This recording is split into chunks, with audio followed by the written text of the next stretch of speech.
Hello everyone. Today, we're diving into a chilling twist. Mr. Hoan doesn't threaten Diep and Jame. He quietly shuts down their contract, freezes their payments, and even puts Nye's school sponsorship under review. Then a mysterious box shows up at their door with one message. Everything can go back to how it was. Stay with us, because this pressure test is just beginning. The city looks normal after that confrontation. Same traffic, same lights, same strangers moving like nothing happened. But inside the car, nothing feels normal. Jame drives with both hands on the wheel, steady and quiet, like he's refusing to let his father's shadow touch the air between them. Diep sits beside him, shoulders still, gaze forward, calm on the outside, but listening for the next impact the way people listen after thunder. Neither of them mentions the file on Mr. Hoan's desk. Neither of them mentions the torn pages. Neither of them mentions the recording dot on Diep's phone, because they both know something now. Mr. Hoan didn't lose, he just changed tactics. Diep breaks the silence first, voice soft. He looked different. Jame's jaw tightens. He was exposed. Diep swallows. Do you think he'll stop? Jame doesn't answer right away. The car passes under another streetlight. His face flashes bright, then disappears again in darkness. He doesn't stop, Jame says quietly. He recalculates. Back at the office, Mr. Hoan stands alone with the wet file spread across his desk. The water has soaked the edges of the pages, ink bleeding, paper curling. A mess in the middle of a room that was built for control. His assistant steps in carefully, like approaching a man who doesn't need to shout to be dangerous. Sir, the assistant says. Mr. Hoan doesn't look up. Plan C. The assistant blinks once, then nods. Understood. Mr. Hoan finally lifts his eyes, calm again, composed again, as if the earlier crack never happened. Then he adds, almost gently, don't let them fall too quickly. The assistant hesitates. Sir? Mr. Hoan's gaze stays steady. I don't want them unconscious. I want them lucid. A beat. Lucid enough, he finishes, to choose to return. The next morning starts with sunlight that feels like a lie. Diep moves through the kitchen in small, careful motions, making breakfast, packing snacks, checking Nye's water bottle twice. She keeps her voice light, keeps her smile ready, keeps her fear folded tight inside her ribs. Nye hums at the table, legs swinging, as if yesterday's tension never existed. Jame stands at the sink rinsing fruit, watching Diep's reflection in the window. Not because he doubts her love, because he can feel what she's swallowing. When Nye runs to grab her backpack, Jame lowers his voice. Any new messages? Diep pauses for half a second. That half second is all he needs. No, she says softly. Jame nods, like he believes her, but his jaw tightens anyway. Because he doesn't. He doesn't accuse her. He doesn't push. He just reaches for his phone and checks their account again. The loading icon spins, then the screen updates. A notification appears from their consulting partner. Jame reads it once, then again. Diep watches his face shift, controlled, but sharper. What is it? He turns the phone so she can see. A polite apology wrapped in corporate language. Due to a compliance review, we're unable to proceed at this time.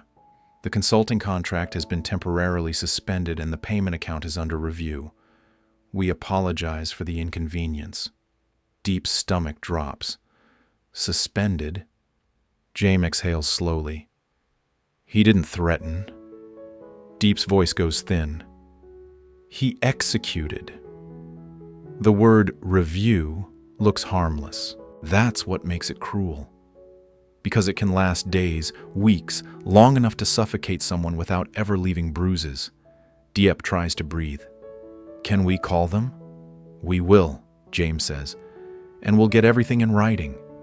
Diep nods, but her mind is already racing through bills, rent, childcare, and the one thing Mr. Hoan always aims for, Nye. They take Nye to school anyway because routine is armor. Jame walks her to the gate again, holding her hand firmly, eyes scanning. Parked cars, passing scooters, corners where someone could linger.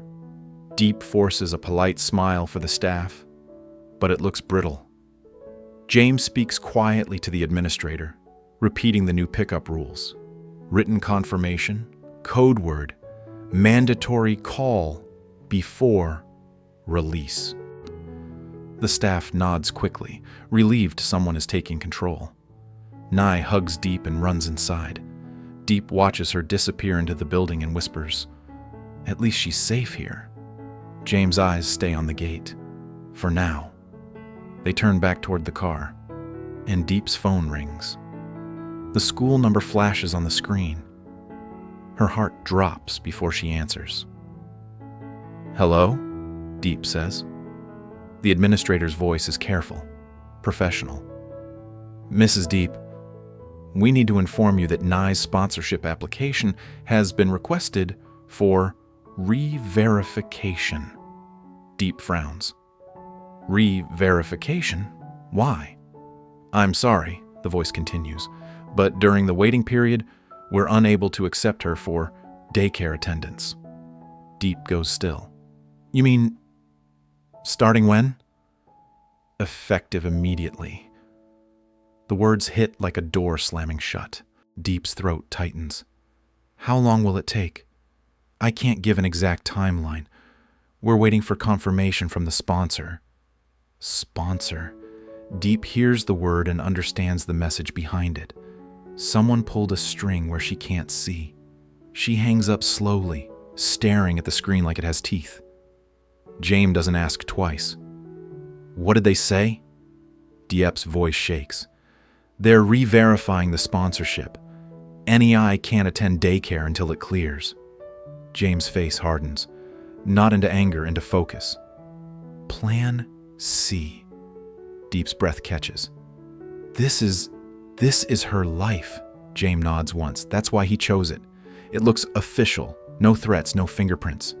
Diep's hands tremble. "What do we do now?" "We keep her close," Jame says. "No gaps, no assumptions. We find temporary care. We adjust." Diep almost laughs, but it comes out like pain. "With what money? Our account is under review." Jame's eyes don't flinch. "Then we get creative, and we don't collapse." Diep stares at him. He's attacking everything at once. Jame's voice drops. "He's removing oxygen." Across town, Mr. Hoan receives a call from his assistant. "Sir, the partner contract is suspended. Payment account under review.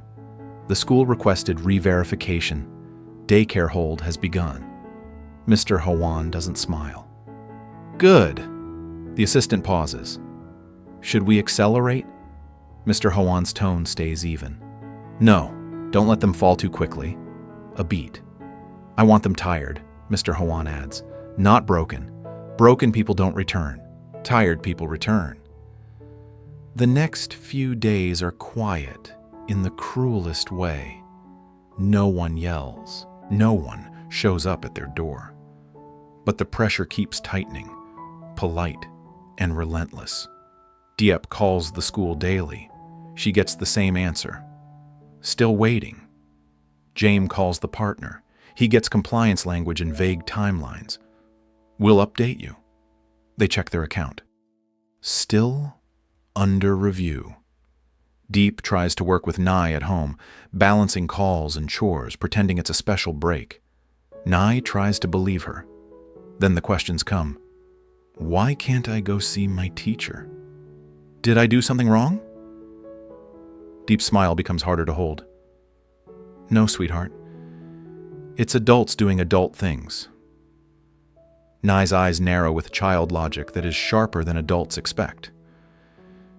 Is it Grandpa Hoan? Diep freezes. Jame hears it from the hallway and steps in, slow and careful, like he doesn't want to scare Nye with the truth. He kneels to her level. Listen to me. You didn't do anything wrong, and no one gets to decide your life without us. Nye nods, but her mouth trembles. And then why does it feel scary? Jame's voice stays gentle. Because sometimes grown-ups use rules to be mean. But we're here. We're not leaving you. Diep turns away so Nye won't see her eyes fill. That night, after Nye finally sleeps, Diep sits at the kitchen table with her phone in both hands, staring at the screen like she can will the world back into place. Jame sits across from her with a notebook. Dates, times, names. Not because he thinks paperwork is justice. Because paperwork is survival, Diep whispers. He wants us to break first. Jame doesn't look up. He wants us to crawl back. Diep's voice cracks. What if we can't hold out? Jame's pen stops. He lifts his eyes. His exhaustion is visible now, under the calm, under the control, but his voice doesn't soften into surrender. Then we hold out anyway, he says, even if it's ugly, even if it's slow. Diep swallows. Why are you so sure? Jame answers quietly. Because going back doesn't fix anything. It just makes the cage nicer. Then comes the night. The box appears. It's late. The hallway light flickers like it's tired. Diep unlocks the apartment door and freezes. A thin cardboard box sits right at the threshold. Plain, unmarked, not taped like delivery, not labeled like a mistake, just placed. Like someone knew exactly when she'd come home. Jame steps in behind her and stops too. His eyes scan first, habit now, safety before curiosity. Diep's hands shake. What is that? Jame crouches, opens the box carefully. Inside, a thin stack of papers. The top is a photocopy. Diep recognizes it immediately. Nye's sponsorship letter. The paper that makes her eligible. The paper now under review. Underneath is a blank sheet. No logo, no signature. Only 5 words printed in the center. Everything can go back to how it was. No threat. No demand. And that's what makes it terrifying, because it assumes they understand the price now. Diep's knees buckle. She sits down on the floor in the doorway, like her body finally admits what her face has been fighting all week. Jame stays still, staring at the message. His jaw tightens once, then steadies. Diep whispers, "He's waiting for us to collapse." Jame folds the blank paper once, slow and controlled, like he refuses to let it sit open in their home. "And you won't come back," he says. Diep looks up at him, eyes wet.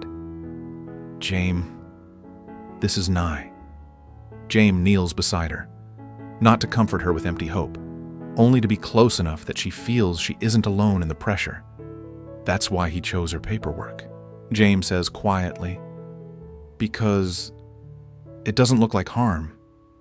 It looks like policy. Diep's voice trembles. What if he keeps squeezing? Jame's eyes lift toward the hallway, toward the door, toward the invisible ropes Mr. Hoan is tightening through systems and signatures.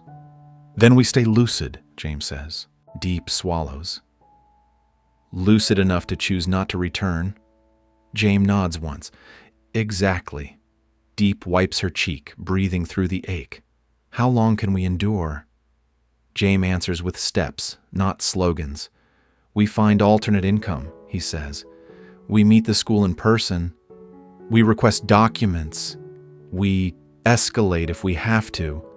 We separate funds, and we keep our duplicates of everything." Diep's eyes flicker. "Duplicates." Jame's voice is firm.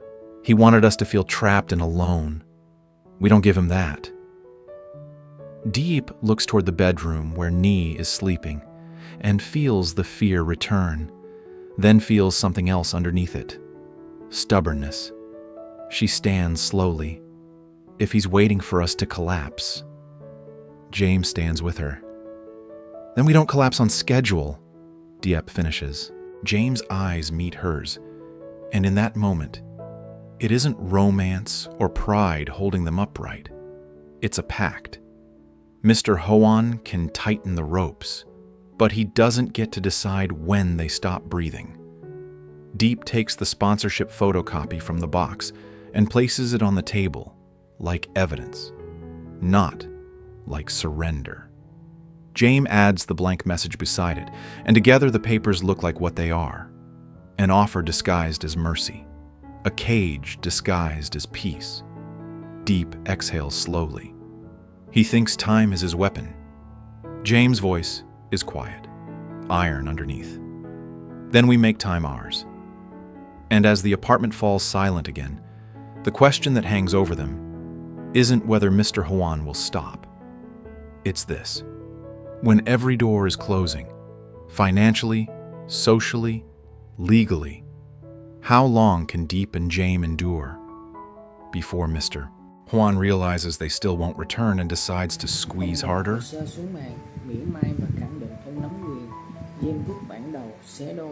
Ông giữ bản cứng, chúng tôi giữ bản sao. Diệp đặt điện thoại đang ghi âm, hỏi tiếp tục hay dừng, khiến mọi lời nói có thể bị phơi bày. Mr. Hoan nổi giận, đập bàn, làm đổ cốc nước, hồ sơ ướt nhòe, mặt nạ rơi. Khi em bước lên, dùng một đứa trẻ để đe dọa người lớn thì không còn quyền chạy. Thử thách, anh mở cửa, bấm khóa từ ngoài. Diệp nhắc ông dừng lại hoặc để thế giới thấy bộ mặt thật. Mr. Hoan đứng một mình, hiểu Diêm không còn là tài sản và cuộc chiến